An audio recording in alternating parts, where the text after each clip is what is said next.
Bom dia, boa tarde, boa noite, tudo bem com vocês? Meu nome é Eliane, eu sou professora de Química e hoje o nosso assunto é Introdução às Soluções, certo?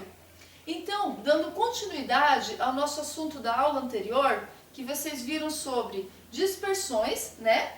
A gente viu já suspensão e coloide, e a gente viu sobre os tamanhos das partículas daquelas misturas heterogêneas. Então, hoje, nós vamos falar sobre outro tipo de mistura, mistura homogênea, que vocês já estudaram lá atrás no primeiro ano, lembram disso? Então, quando a gente pensa em soluções, a gente pensa em mistura do tipo homogênea.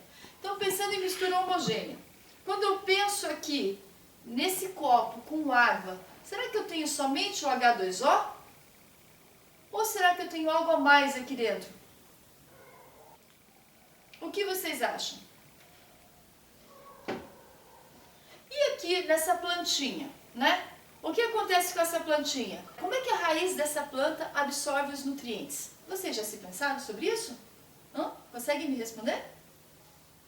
Então, na plantinha, na terra, existe a solução do solo, que é formado por água, ar, sais minerais, e através da osmose, que a gente vai estudar mais pra frente, a raiz das plantas consegue absorver os nutrientes do solo, certo?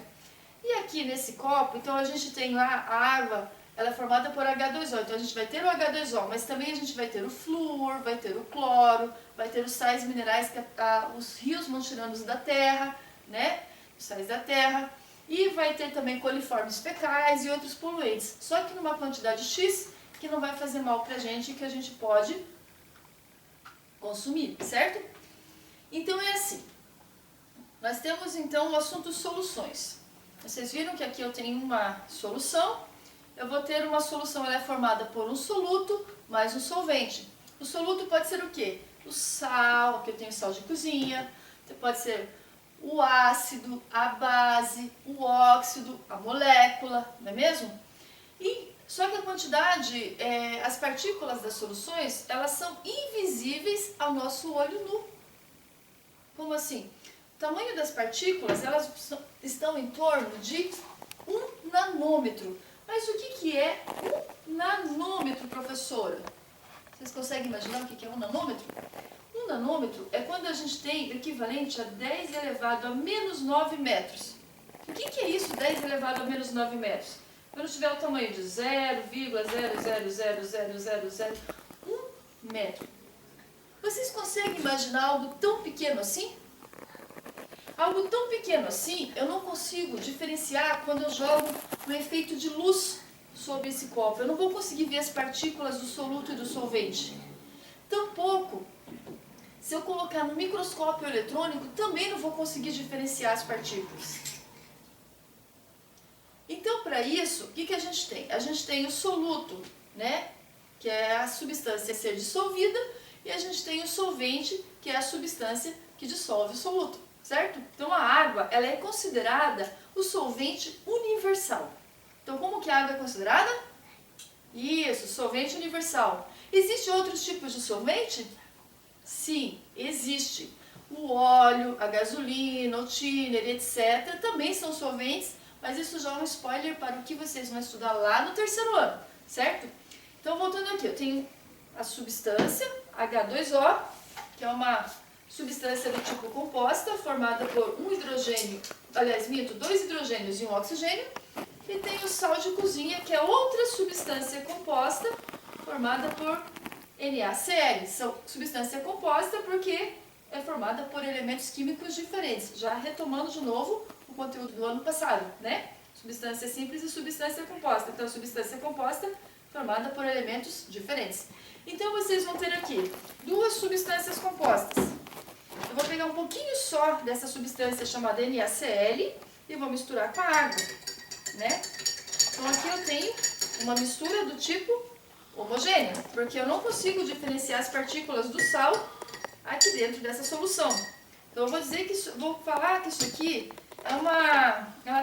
ela é uma substância do tipo insaturada e é inferior ao coeficiente de solubilidade. Esse assunto que eu estou falando se chama solubilidade, né? A solubilidade é a capacidade do soluto se dissolver no solvente, né, a uma determinada temperatura. Então a gente está a temperatura ambiente agora, certo? Então olha só, eu coloquei uma pequena quantidade de sal, e essa quantidade de sal, ela é inferior à quantidade de solvente, certo? Então ela não solubilizou tudo. Eu posso comparar isso com os rios, porque os rios eles vão serpenteando, vão tirando o sal da terra e sequer acabam ficando com sabor salgado, né? Eu vou colocar aqui o ovo dentro. Nessa solução insaturada, o ovo afundou, certo? Então agora vamos falar um pouquinho do coeficiente de solubilidade. O coeficiente de solubilidade é a máxima quantidade de soluto que eu vou colocar numa determinada quantidade de solvente. Então eu coloquei aqui um pouquinho mais de sal nesse copo, mexo bem.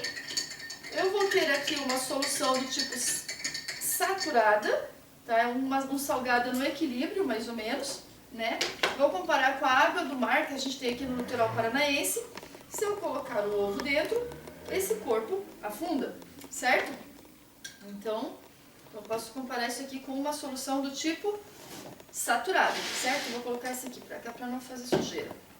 Então agora eu vou colocar um pouquinho mais de sal nesse copo. Vamos colocar lá. 1, 2, 3 e vou mexer bem. Então o que acontece? Vocês vão ver que vai formar aqui no fundo um corpo de fundo, mas isso só vai ver depois que essa turbidez passar. Daí eu vou colocar o ovo aqui dentro. O que vai acontecer? Além de derramar, né? Vocês conseguem ver que o ovo está aqui em cima? Peraí. Ó, conseguem ver a pontinha do ovo aqui? Tá boiando? Conseguem ver ele boiando aqui? Por que ele não afundou? Né? Então aqui, antes de falar o porquê que ele não afundou, eu vou explicar que a gente está tendo uma solução do tipo super saturada, em que forma um corpo de fundo no fundo do copo. Esse que é o soluto que não tinha solvente suficiente para solubilizar ele, né? Então ele está em excesso, acima da quantidade do coeficiente de solubilidade, ou seja, muito soluto para pouco solvente. E esse ovo, ele não afundou porque já um spoiler para a nossa próxima aula, quando a gente vai falar de concentração de soluto e essa concentração de soluto influencia na densidade da água, né? É assunto aspectos quantitativos das soluções. Então, eu vou pedir para vocês resolverem os exercícios da página 20, né? Essa pergunta, por que o ovo não afunda, vai ficar para a nossa próxima aula, né? E eu vou agradecer muito a participação de vocês hoje e até a próxima aula, pessoal.